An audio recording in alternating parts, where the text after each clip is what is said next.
But for the first time now, the CIA has released documents that show its role in the 1953 coup. That is the coup that toppled Iran's democratically elected Prime Minister, Mohammad Mossadegh. In 1951, Prime Minister Mossadegh became Iran's first democratically elected leader.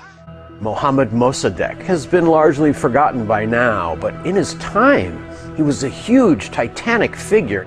Mossadegh is a symbol of Iranian independence. It's a symbol of a moment in time when Iran stood up and told the rest of the world that it could get along by itself, that it wanted to have control over its own resources. 19th of April 1953, Mohammad Mossadegh was overthrown by a mob paid by the CIA and loyal to the Shah.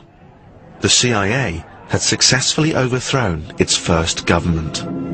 After the coup, Iran became a kind of American base, and the Shah just became an American puppet. People don't realize that Iran was a democracy at one time. And unfortunately, because of this coup that took place, sponsored by the CIA and the British Secret Service, this nascent democracy was basically crushed, and the Shah was reinstated, and he continued to reign the country with an iron fist.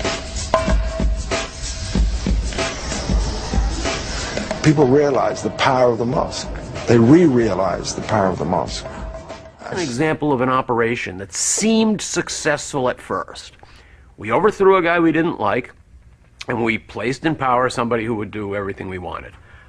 But when we look back on it now, and we see what has happened to Iran after we intervened and overthrew its democracy, we see all the unpredicted consequences. It doesn't look like much of a success anymore.